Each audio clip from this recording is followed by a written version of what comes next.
大家平安，欢迎收听迦南之声，我是尤伯牧师。今天2月6号，我们要分享的是同心祷告，经历恩宠。我们要读以斯帖记5章1到5节。先来读今天 RPG 的金句：你们要尝尝主恩的滋味，便知道他是美善。投靠他的人有福了。耶和华的圣民啊，你们当敬畏他，因敬畏他的一无所缺。诗篇34篇8到9节。在1835年，穆勒受圣灵的带领，为要照顾孤儿的工作，大胆地向上帝来求房屋、现金及合适的帮手。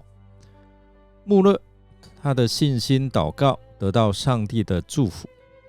在1836年，他在海港布里斯托租下了房子，开始做工。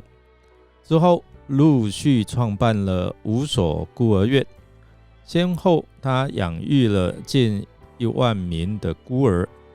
工程越来越浩大，信心的试炼也越来越艰难。当孤儿院在急需的时候，穆勒他单单仰望上帝的帮助。他见证说，有一天晚上，负责伙食的弟兄忧心忡忡来告诉他，明天的早上没有一点食物可吃。穆勒就请这位弟兄和他一起跪下祷告。隔天早晨，虽然没有早餐，他仍然吩咐人将所有的餐具摆好，孩子们都一一就坐，并愕愕地看着院长，因为穆勒对这个空空的杯盘做了一个谢饭的祷告。很奇妙的，就在这个时候，门铃响了。有一家面包店，由于某一工厂临时大罢工，老板不晓得如何处理这一些已经做好的面包，就差人整车送了过来。不久，又有人按电铃，有载满鲜奶的车子，正巧在孤儿院附近抛锚，一直都修不好，所以老板就决定将这一车的牛奶送给孤儿院，免得坏掉。多么奇妙！上帝听了祷告，谦卑信靠他的人必不致羞愧。今天我们看到这一段的经文，以斯帖既然对他的同胞许下了承诺，就必须付诸他的行动，前去为利见王。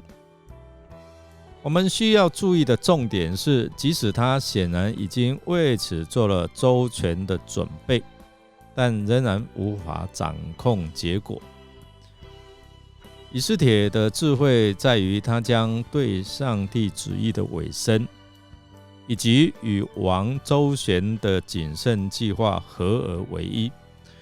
然而在本章的结束前，我们仍然不知道这个事件是否能够得到解决，犹大民族他们的生存是不是能够顺利。不过至少是往好处发展。以斯帖的计划到目前为止显然成功奏效，因为王一看到他，便向他伸出金杖。在这之前，以斯帖等于是站在成功与彻底失败，就是生存跟死亡的交界点。他在王的眼中得恩宠这一句话，明显让我们想起到第2章17节，以斯帖被提拔为皇后这样的一个情节。里面说到，王爱以斯帖过于众女子，她在王面前蒙宠爱，胜过众少女。以斯帖的高升与他出现在王面前，两者的确有明显的相似之处，暗示着以斯帖或许能达到目的，也再次暗示上帝的介入。这两者都涉及一段准备时间与穿戴特别的服饰，而且两者都导致以斯帖得到王的宠爱。从这边我们来看到，平常我们预备好自己的重要性，预备好自己，神有适当的时间、适当的时机就会使用你成为他重要的器皿。虽然王答应不论王后以斯帖求什么，即使是国的一半，他也必赐给他。那其实这是当时的宫廷用语啊，王并不是真的要把波斯帝国一分为二，然后把一半送给王后以斯帖。王知道王后违例进谏，肯定是有要事相求，因此王向以斯帖表示，他乐意答应任何的请求。当时除了王和王后以斯帖之外，还有王的侍从随侍在旁，可能其他的官员也在现场，所以王后以斯帖认为当时不适合向王揭露哈曼的诡计。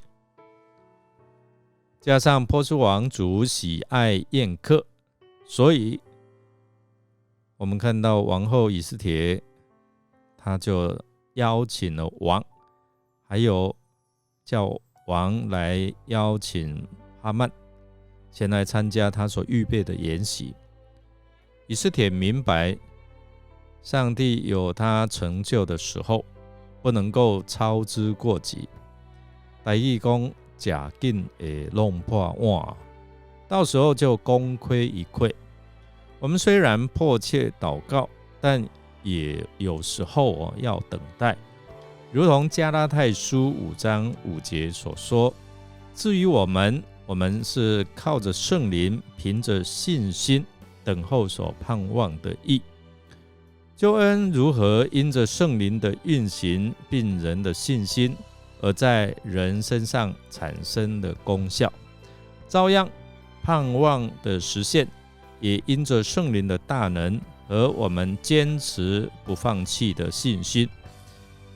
基督徒若要在真道上站立得稳，等候主的应许，我们必须要依靠圣灵来做3件事情。第一个，凭着信心；第二，坚守盼望；第三，从你的内在生发出爱心来。弟兄姐妹，我们来思想在他们同心禁食祷告之后，以斯帖他踏出了信心的脚步，走向王宫内院，并且我们看到经历了王伸出金杖及应许各种请求的恩宠。从这个过程当中，你看见了什么呢？